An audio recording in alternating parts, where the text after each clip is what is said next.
തിരിച്ച് ആംബുലൻസിൽ കയറ്റുന്ന സമയത്ത് എൻ്റെ ഇക്കക്ക് ബോധമില്ലാത്ത ഒരാൾക്ക് CPR കൊടുക്കണമെന്ന് ഞാൻ പറഞ്ഞാലേ അറിയാവൂ. പറഞ്ഞിട്ട് പോലും അത് ചെയ്തില്ല. തിരുവനന്തപുരത്ത് വിളപ്പിൽശാല എന്ന സ്ഥലത്തെ ഗവൺമെൻറ് ആശുപത്രിയിൽ ഈ കഴിഞ്ഞ ദിവസം രാത്രിയിൽ ചികിത്സയ്ക്കെത്തിയ പാവം ഒരു മനുഷ്യൻ്റെ ജീവൻ ഇല്ലാതെയായി. ആ പാവത്തിന് 2 കുഞ്ഞു പിള്ളേരൊക്കെ ഉണ്ട്. ഇനി ആ പിള്ളേർക്ക് ആരുണ്ട് എന്നുള്ള വലിയ ഒരു ചോദ്യമുണ്ട്. അവരുടെ ഉമ്മയുണ്ട്, പക്ഷെ എത്രത്തോളം ആ ഉമ്മ ഇനി കഷ്ടപ്പെടണം? കൂടെ ഒരു തുണയില്ലാതെ ആ ഉമ്മ ഇനി ആ 2 കുട്ടികളെ വളർത്താൻ എന്തോരം കഷ്ടപ്പെടണം എന്ന് നമുക്കൊന്ന് ചിന്തിച്ചാൽ തന്നെ മനസ്സിലാവും. ആ മനുഷ്യൻ്റെ ജീവൻ ഇല്ലാതെയാവാൻ കാരണം അവിടെ അന്ന് രാത്രിയിൽ ഉണ്ടായിരുന്ന ഉദ്യോഗസ്ഥർ തന്നെയാണ്. ഡോക്ടർ, അവിടെ ഉണ്ടായിരുന്ന നേഴ്സ്, നല്ല വൃത്തികെട്ട രീതിയിൽ തന്നെയാണ് അവർ ആ മനുഷ്യനോട് ബിഹേവ് ചെയ്തത്. ആ സ്ത്രീ അവരുടെ സ്കൂട്ടറിൽ ആ മനുഷ്യനെ എങ്ങനെയൊക്കെയോ, തീരെ വയ്യായിരുന്നു അദ്ദേഹത്തിന്, എങ്ങനെയൊക്കെയോ ആ വ്യക്തിയെ ആശുപത്രിയിൽ എത്തിച്ചു. അവർ സ്കൂട്ടറിൽ എത്തിച്ചതിൻ്റെ പേരിൽ അവരെ വഴക്ക് പറയാൻ നിന്ന സമയം കൊണ്ട് ആ മനുഷ്യനെ പ്രോപ്പറായിട്ടൊന്ന് കെയർ ചെയ്യാമായിരുന്നു അവിടുത്തെ സിസ്റ്ററിനും ഡോക്ടറിനും ഒക്കെ. അവരത് ചെയ്തില്ല. എല്ലാ ഗവൺമെൻറ് ആശുപത്രിയിലെയും ജീവനക്കാർ മോശക്കാർ എന്നൊന്നും അല്ല ഞാൻ പറയുന്നത്. ഇന്നലെ ഞാനൊരു സർക്കാർ ആശുപത്രിയിൽ പോയൊരു വ്യക്തിയാണ്. ഞാൻ പോയ ഹോസ്പിറ്റലിൽ വളരെ നീറ്റായിട്ടാണ് അവിടുത്തെ ഈ തൂക്കുന്ന ചേച്ചി ഉൾപ്പെടെ എന്നോട് ബിഹേവ് ചെയ്തത്. അവിടെ ഉണ്ടായിരുന്ന അറ്റൻഡർ ആയിക്കോട്ടെ, നേഴ്സ് ആയിക്കോട്ടെ, ഡോക്ടർ ആയിക്കോട്ടെ, വളരെ നല്ല രീതിയിൽ തന്നെ, വളരെ മാന്യമായി എല്ലാ കാര്യങ്ങളും ചോദിച്ചറിഞ്ഞ് നല്ല രീതിയിൽ തന്നെ എന്നോട് സംസാരിച്ചു. ഞാൻ ഇന്ന് രാവിലെ ഒരു ചാനലിന്, ഒരു പോഡ്കാസ്റ്റിന് പോയിരുന്നപ്പോൾ അവിടെ ഞാൻ പറഞ്ഞതുമാണ് ഈ ഒരു കാര്യം. അതായത് നല്ല രീതിയിൽ ബിഹേവ് ചെയ്യുന്ന സർക്കാർ ജീവനക്കാരുണ്ട്, പ്രത്യേകിച്ച് ആശുപത്രിയിൽ. പക്ഷേ ചില സർക്കാർ ആശുപത്രിയിലെ ജീവനക്കാർ നല്ലവരായിരിക്കുന്ന ജീവനക്കാർക്കും കൂടെ ചീത്തപ്പേരുണ്ടാക്കി കൊടുക്കും. സീരിയസ്ലി, നല്ലതായിട്ടിരിക്കുന്ന, നല്ല രീതിയിൽ ആൾക്കാരോട് ബിഹേവ് ചെയ്യുന്ന, നല്ല രീതിയിൽ രോഗവിവരങ്ങൾ തിരക്കുന്ന ഒരു സർക്കാർ ആശുപത്രിയിൽ ചെന്ന് കഴിഞ്ഞാൽ ആദ്യമായിട്ട് ചെല്ലുകയാണ്. നമുക്ക് പ്രത്യേകിച്ച് എവിടെ പോകണം, ഏത് കൗണ്ടറിലാണ്, എവിടെ നിന്നാണ് OP എടുക്കേണ്ടത്, ടിക്കറ്റ് എടുക്കേണ്ടത്, ഒന്നും അറിയാത്തവരെ നല്ല രീതിയിൽ സഹായിക്കുന്ന ജീവനക്കാരുണ്ട്. അവർക്കൂടെ ചീത്തപ്പേരാണ്. ഇന്നലെ ഈ മനുഷ്യരെ ഇല്ലാതാക്കിയ ആ ഒരു ആശുപത്രിയിലെ ജീവനക്കാരൊക്കെ. നമുക്കെന്താണെങ്കിലും അദ്ദേഹത്തിൻ്റെ ഭാര്യയ്ക്ക് കുറച്ച് കാര്യങ്ങൾ പറയാനുണ്ട്, അതൊന്ന് കേൾക്കാം. എന്നിട്ട് നമുക്ക് ബാക്കി കാര്യങ്ങൾ സംസാരിക്കാം. അതിനു മുമ്പ് ചാനൽ ആദ്യമായിട്ട് കാണുന്ന ആരെങ്കിലും ഒക്കെ ഉണ്ടെങ്കിൽ ഒന്ന് സബ്സ്ക്രൈബ് ചെയ്യുക, വീഡിയോയ്ക്ക് ഒരു ലൈക്ക് തരിക. താഴെ ഹൈപ്പ് വീഡിയോ എന്ന് പറയുന്ന ഒരു ഓപ്ഷൻ കാണും, അതിലും ഒന്ന് ക്ലിക്ക് ചെയ്യുക. ഇനി നമുക്ക് പുള്ളിയുടെ ഭാര്യയ്ക്ക് പറയാനുള്ള കാര്യങ്ങൾ കേൾക്കാം, എന്നിട്ട് ബാക്കി. ശ്വാസം മുട്ടണമെന്ന് പറഞ്ഞിട്ട് ഞാൻ 1 മണിയോടുകൂടി ഹോസ്പിറ്റലിൽ കൊണ്ടുപോവാണ്. അവിടെ എത്തിയപ്പോഴത്തേക്ക് ഗേറ്റ് തുറന്നിട്ടുണ്ട്, പക്ഷേ അവിടെ ഗ്രില്ലെല്ലാം പൂട്ടിയിട്ടൊക്കെയായിരുന്നു. ഞങ്ങൾ പലതവണ വിളിച്ചതിന് ശേഷമാണ് അവർ വന്നിട്ട്, അവർക്ക് പൂട്ട് തുറക്കാൻ കൂടി പറ്റുന്നില്ല. അവരെ ഉറക്കത്തിൻ്റെ ആ ഒരു ഇതിലായിരിക്കണം. ഞാൻ ഓടി വരുമെന്ന് വിളിച്ചു. എൻ്റെ ഇക്കക അവിടെ ഇരുന്നിട്ട് ഞാൻ ഇരിക്കാൻ പറഞ്ഞിട്ട് ഇരിക്കാൻ പറ്റുന്നില്ല, നിൽക്കാൻ പറഞ്ഞിട്ട് നിൽക്കാൻ പറ്റുന്നില്ല. കിടന്ന് വിളിക്കുന്നുണ്ട്, കൈ ഉയർത്തി കിടന്ന് വിളിക്കുകയാണ്, രക്ഷിക്കണേ, എനിക്ക് 2 മക്കളുണ്ട്, എന്നെ ആരെങ്കിലും വന്ന് രക്ഷിക്കുന്നു, ഓടി ഇങ്ങനെ കീറി വിളിക്കുന്നുണ്ട്. ആ സൗണ്ട് കേട്ടിട്ട് ഒരു സെക്യൂരിറ്റി വന്നു, പുള്ളിക്കാരനും കൂടെ പിടിച്ചിട്ടാണ് അകത്ത് കൊണ്ടുപോയത്. അകത്ത് പോയപ്പോൾ സിസ്റ്റർ പറഞ്ഞു അവിടുത്തെ കസേരയിലിരുത്താൻ. എന്നിട്ട് ഡോക്ടറും സിസ്റ്ററും കൂടെ കൈയൊക്കെ പിടിച്ച് നോക്കിയിട്ട് കാൽസ്യം കുറഞ്ഞതാണോ സോഡിയം കുറഞ്ഞതാണോ എന്നൊക്കെ ഇങ്ങനെ ചോദിക്കുന്നതല്ലാതെ ഒന്നും ചെയ്യുന്നില്ല. അപ്പം ഞാൻ പറഞ്ഞു, ഞാൻ 2 ദിവസം മുന്നേ രാത്രി ഇതുപോലെ കൊണ്ടുവന്നതാണ്, അപ്പോൾ ഡോക്ടർ തന്നെയായിരുന്നല്ലോ ഉണ്ടായിരുന്നത്, ഒന്ന് ആവി കൊടുക്കാവോ എന്ന് ചോദിച്ചപ്പോൾ ആ നഴ്സ് വെറുതെ സ്വിച്ചിട്ടിട്ട് ഇങ്ങനെ ആവിയുടെ ഇതിങ്ങ് തരുമായിരുന്നു. അപ്പം എന്നിട്ട് ഞാൻ പറഞ്ഞു ഓക്സിജൻ കൊടുത്തില്ല, അതുകൂടെ തരുമോ എന്ന് ചോദിച്ചതിന് ശേഷമാണ് ഓക്സിജൻ്റെ ഇതെടുത്ത് തന്നത്. അപ്പം ഞാനിങ്ങനെ പിടിച്ചു കൊടുത്തുകൊണ്ടിരുന്നപ്പോൾ പുള്ളി അപ്പോഴേ ഇങ്ങനെ കുഴഞ്ഞു വരുന്നുണ്ട്. അപ്പോൾ ആ സെക്യൂരിറ്റി ഇച്ചിരി മനസ്സാക്ഷി ഉണ്ടെന്ന് തോന്നിയിട്ട് ഞാൻ പറഞ്ഞു ഒന്ന് പിടിച്ചു കൊടുക്കുമോ, ഞാനൊന്ന് ഫോൺ ചെയ്യട്ടെ എന്ന് പറഞ്ഞു. അങ്ങനെ ഞാൻ എൻ്റെ ബന്ധുക്കളെ വിളിച്ചിട്ട് തിരിഞ്ഞു നോക്കി. ഞാൻ പറഞ്ഞില്ലേ, ചില ജീവനക്കാരുണ്ട്, ആ സെക്യൂരിറ്റി ചേട്ടൻ വളരെ നല്ല രീതിയിൽ തന്നെയാണ് അവരോട് ബിഹേവ് ചെയ്തത്. പക്ഷേ അവിടുത്തെ ആ നേഴ്സ് എന്താണ് അവരോട് പറഞ്ഞത് ചെയ്തതെന്നൊക്കെ നിങ്ങൾ കേട്ടല്ലോ. അവർക്കായിട്ടൊന്നും ചെയ്യാൻ വയ്യ. ഈ ലേഡി, കൂടെ ചെന്ന ലേഡി ചോദിക്കണം, ആ ഓക്സിജൻ ഒന്ന് തരുമോ, ആ ഓക്സിജൻ മാസ്ക് ഒന്ന് തരാമോ? ശ്വാസം കിട്ടാതെ ഒരു മനുഷ്യനെ കൊണ്ട് എന്നതാണ്. സോഡിയത്തിൻ്റെ കുറവാണ്, കാൽഷ്യത്തിൻ്റെ കുറവാണ്. ഒരു തേങ്ങയും അറിയാത്ത ഡോക്ടേഴ്സാണോ ഈ ഗവൺമെൻറ് ആശുപത്രിയിലൊക്കെ ഇരിക്കുന്നത്? എനിക്ക് അറിയാൻ പാടില്ലാണ്ട് ചോദിക്കുക.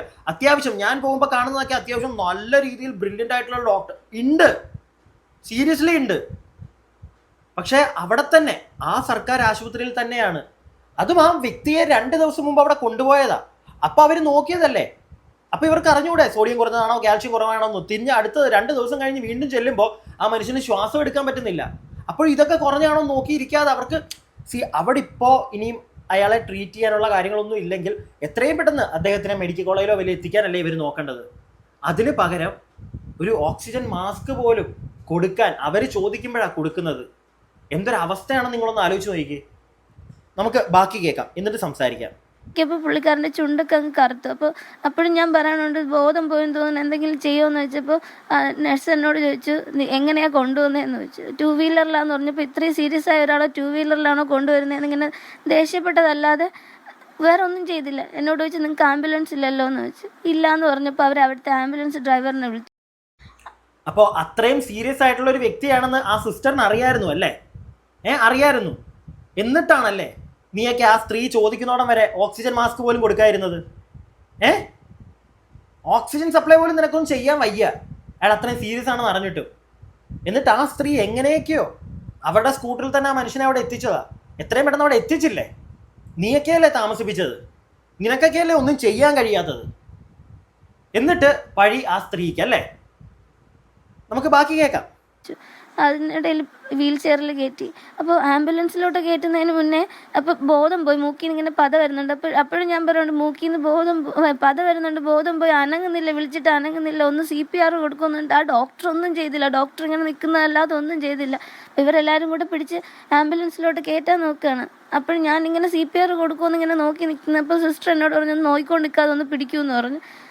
ഈ CCTV ദൃശ്യങ്ങളിൽ കാണുന്നുണ്ട്, മിനിറ്റുകളോളം നിങ്ങൾ പുറത്തിരിക്കുന്നു, കരയുന്നു, പക്ഷെ ആരും വന്നില്ല, ആ ഗേറ്റ് തുറന്നില്ല, ഗ്രില്ല് തുറന്നില്ല.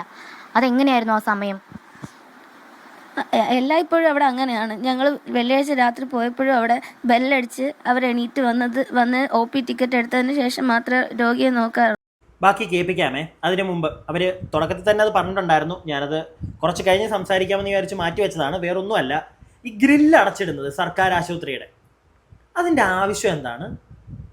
ഈ നൈറ്റ് ഡ്യൂട്ടിയിൽ രാത്രിയിലുള്ളവർ അവർക്ക് ഉറങ്ങാൻ വേണ്ടിയിട്ടാണോ ഈ നൈറ്റ് ഡ്യൂട്ടി എന്ന് പറയുന്നത്? അല്ല, മനുഷ്യന്മാരാണ്, നിങ്ങൾക്ക് ഉറങ്ങണം, കുറ്റം പറയത്തില്ല. പക്ഷെ നിങ്ങൾക്ക് പകൽ ഡ്യൂട്ടി ഇല്ലല്ലോ. പകൽ എന്തിനാണ് നിങ്ങൾക്ക് ഫ്രീ തരുന്നത്?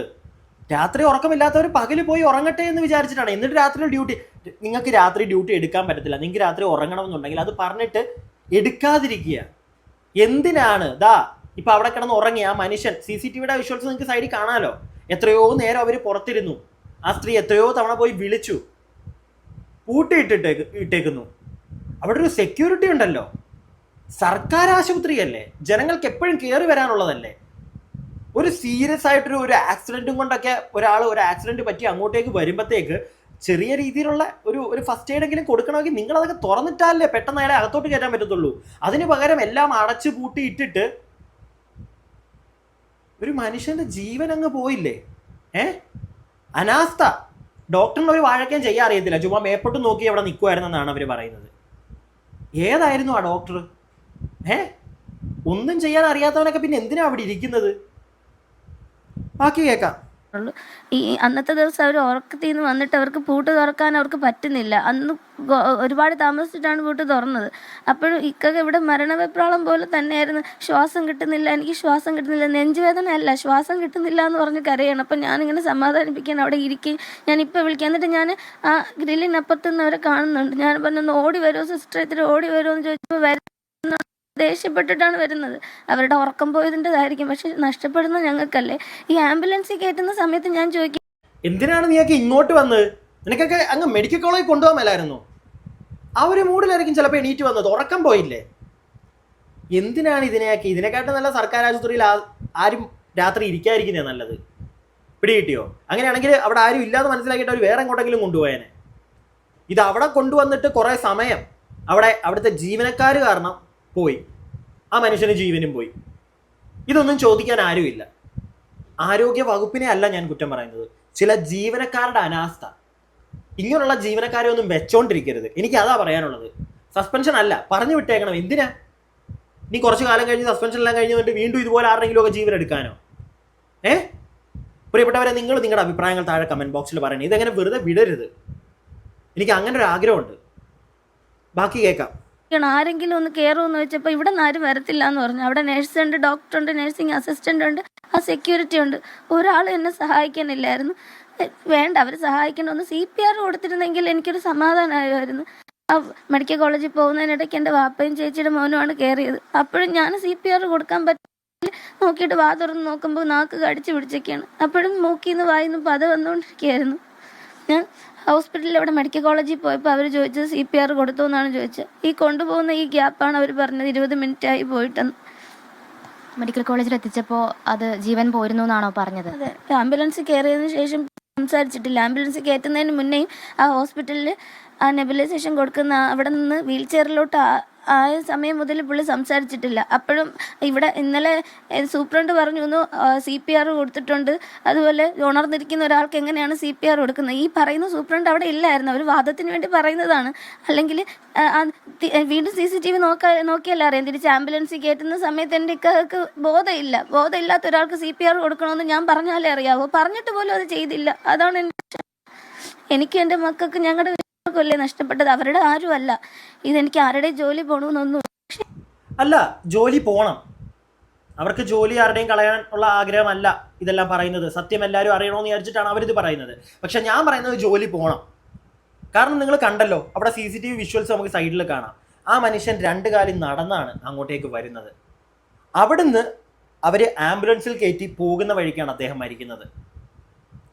അവിടെ ഇരുന്ന അത്രയും സമയം നേരത്തെ തന്നെ അദ്ദേഹത്തെ വല്ല മെഡിക്കൽ കോളേജിലോട്ടോ പ്രൈവറ്റ് ഹോസ്പിറ്റലിലോ കൊണ്ടുവരുന്നെങ്കിൽ ചിലപ്പോൾ ആ 2 കുട്ടികൾക്ക് അച്ഛനില്ലാതാവില്ലായിരുന്നു അല്ലേ? അവിടെ കൊണ്ടുവന്ന സമയത്ത് അവർ അറ്റ്ലീസ്റ്റ് ഒന്ന് നല്ല രീതിയിൽ ട്രീറ്റ് ചെയ്തായിരുന്നെങ്കിൽ, എന്നിട്ട് വേറെ എങ്ങോട്ടാന്ന് വെച്ചാൽ പറഞ്ഞു വിടായിരുന്നു.